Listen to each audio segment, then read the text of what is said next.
Bruce Baltz is an internationally recognized expert with over 20 years' experience in the fitness and bodywork industry. He is a licensed massage therapist in New York and Florida and is the founder of Spira Physical Incorporated. Bruce developed a workshop titled Deep Tissue Healing, The Art of Stone Massage, and has seen great success with this program over the past 5 years. His workshops are approved by both NCB, TMBA, Class A, and by the state of Florida. One of Bruce's greatest passions is the study and practice of Native American spirituality, whose principles made him aware of the importance of working with intent. At this time, I'd like to go through and explain some of the supplies that we use in doing this deep tissue application of stonework. As most people know about hot stone application, many don't know about cold stones, because we use both in this modality. These darker stones here are lava stones or basalt stones. There's 27 stones in a set, various shapes and sizes to access different areas of the body. We have stones such as the effleurage stones to warm up the body in specific areas before we go in and do deeper work. We have larger stones that will be as a nurturing component of this deep tissue massage. And then we will have specialty stones, which are going to be more used for specific work in specific areas of the body. These two sets here are both from the same company, Desert Stone People, but there'll be no two sets alike. They have similar configurations, but none of these stones are cut, so it's what Mother Earth provides us, is what we've been working with. As far as the cold stones, these are all hand-carved stones. We have marble stones. In this set there's 19 stones. And then we have jade sets. These stones are primarily used for the original work of Mary Nelson's, although many of these shapes and sizes can be used in the deep tissue application as well. These stones also have a different hardness. The basalt stones are about a 7 on a hardness scale. The marble stones are around a 5 or a 4. The jade stones are also very hard, as the basalt stones are. So they give us a little bit more versatility because they'll take a little bit more pressure and we don't have to worry about chipping them in application. Part of this treatment is using stone heaters. There's many different choices that we have for stone heaters. The one that I choose to work with is one developed by Amber Products, which has a thermostat built into it, an on-off switch, and a drain as well, with a lid that is on a hinge. It just gives more of a professional appearance, I think, for what we're trying to represent doing this work. I'd like to introduce you to a new product that I was just exposed to, put together by a company called Performance Health. It's called ProSage.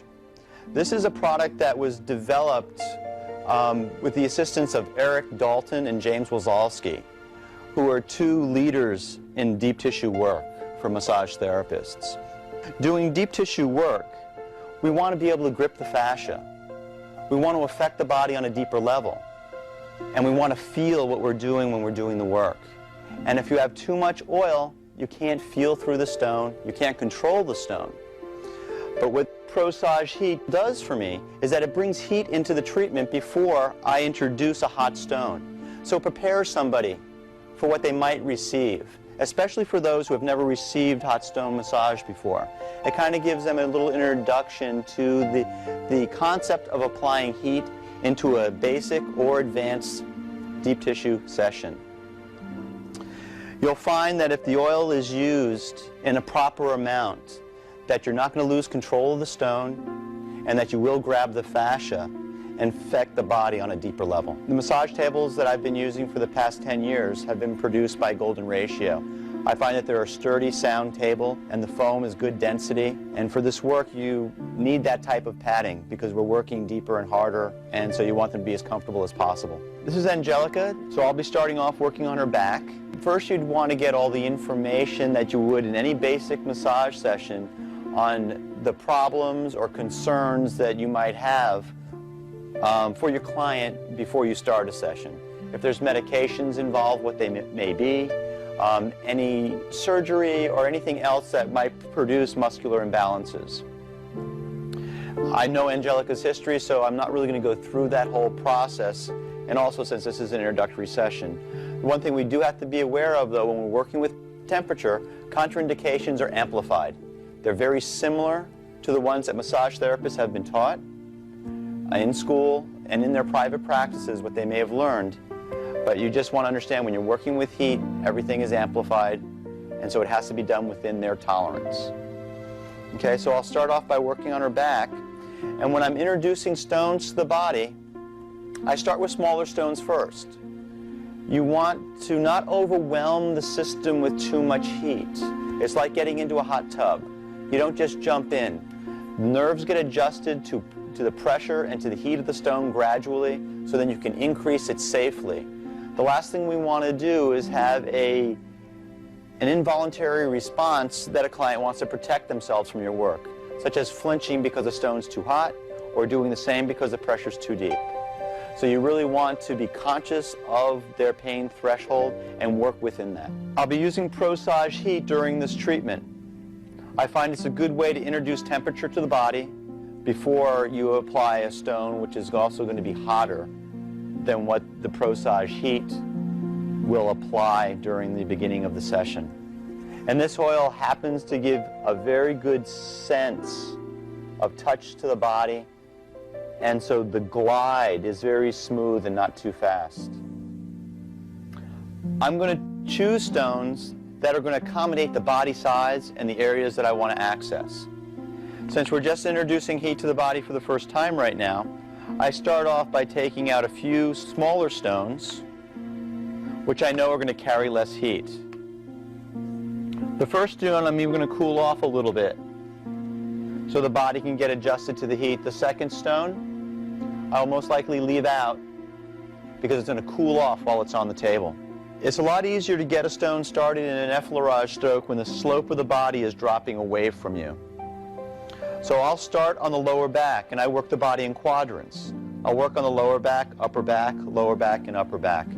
The reason why I do that is that a client can focus their energy in the area where they're receiving the treatment. It allows them to relax this area. And if they had a difficult time with the treatment, if it kind of pushed their threshold, then they're going to be able to relax more because they know once that section's done, I'm not going back. When I introduce the stone, it's always the back of my hand. And that is the only hand that I'm moving if I'm only working with one stone. So they know where the stone's going to be applied to the body first, and the shock value is not the same if you just apply a stone right away and they don't know where it's going to be coming from to start with. So it's the back of the hand, and I'll be starting on this side of the lower back. When you apply the stone, you want to make sure that it automatically goes into a stroke. The key to this technique is to bring rhythm into your work as if it was work that you're doing with your hands. So it has not changed. You want the work to flow. The stone case connected to the body. Whenever you place a stone in somebody's hand or you're getting ready to finish up with a stone, there should still be a little heat left in that stone. So now I'm going to slide the stone up the back, go down the arm, and it ends up in the client's hand. It keeps them connected to the treatment if I have to step away, and it also lets them be aware of what you're using because they might not have experienced this before. And so it just gives them confidence in your work. Now I'll be able to use the second stone I took out earlier because it's cool enough.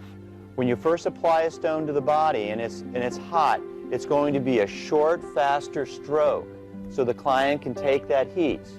As soon as it starts to cool down the stone a little bit, you can slow down the pace. It's part of the nurturing aspect of this technique. The more we jostle the body around, the less relaxing it's going to be for the client. But I know if I want to work with a hot stone, initially it's going to be done at a fast, short pace. It's important to draw the stone back towards you because they don't feel the turn in the stone, and it also produces the essential technique to work with a hot stone. And then I switch the stone out from the other hand, and now they have a warm stone in that hand, and this one goes back into the heater. Stones should always be dried off before you take them to the table, because you don't want your client laying in wet linens. And again, it's going to be the similar procedure as before. I developed 3 different techniques to pin the stone to the body. One which is palming, which you saw with the basic effleurage stroke. I have a technique called trailing edge, and I have another one that I call cupping the stone. All the techniques take you away from holding the stone too tightly in your fingers. In this work, or I think in most body work, you've got to work with both hands equally, and you have to change the angle in which you work.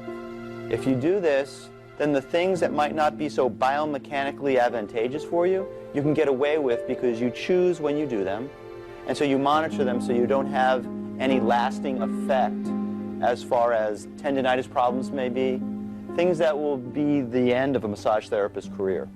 And I'm going to go back to the same area. Now I'm going to do a technique which is called trailing edge, but in order to do that on the lower back, I'm going to have to change my position. So I'm going to do a transition down toward Angelica's hip so then the stroke can go up toward the head. And at this time the stone is now in my outside hand, which it needs to stay in. So biomechanically when I turn around, the stone is in better alignment with my wrist. My hand can be in line with my wrist. So I walk with the stone, I turn it, and then it goes back in the opposite direction. The key to working with the stone like this is you cannot stop the stone. You stop the stone, and if it has a certain amount of heat left in it, it will be too much for the client to tolerate. So trailing edge is done with larger stones. I cup the front edge of the stone, and I'm bringing the trailing edge by pressing with the heel of my palm up through the erectors. This is a muscle stripping technique that goes quite a bit deeper into the musculature. And then again, when the stone loses enough of its heat, it comes back down the arm and back into the hand. Now I'll start with the same, so I'm going to do the same technique one more time on this side of the body with a new stone.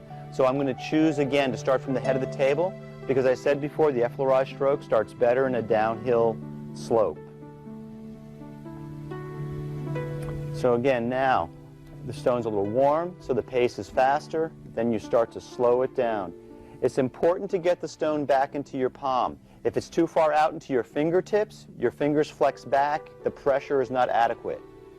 So you got to get it back into your palm so you can apply the pressure and lean into your stroke. Most of my pressure in my strokes comes from the core of my body, not from my arm solely.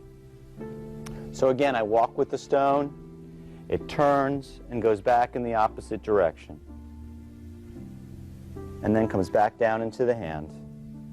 When you're working in regions that are more backed up by bone, there's not as much muscle tissue to absorb the heat, you're going to be using smaller stones. And also, because of the spinous processes and the scapula, you don't want to aggressively go over those areas with the stone. It will hurt the client. So I'll take out two smaller stones so I can work in that area.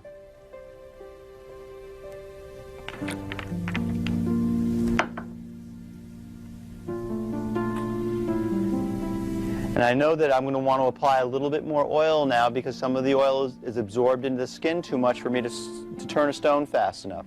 So with this first stone, I just put on just a few drops of oil. And I rub the stone in my hands, and then the excess oil that's in my hands, I wipe in the area where I'm going to be massaging. So it'll be in this area of the upper back. And again, now since I want to start a stone going downhill in a downhill slope, I want to face the head of the table now when I start my effleurage stroke. Because again, the body is falling away from me here. So it's the back of my hand, so Angelica will know this is where the stone is.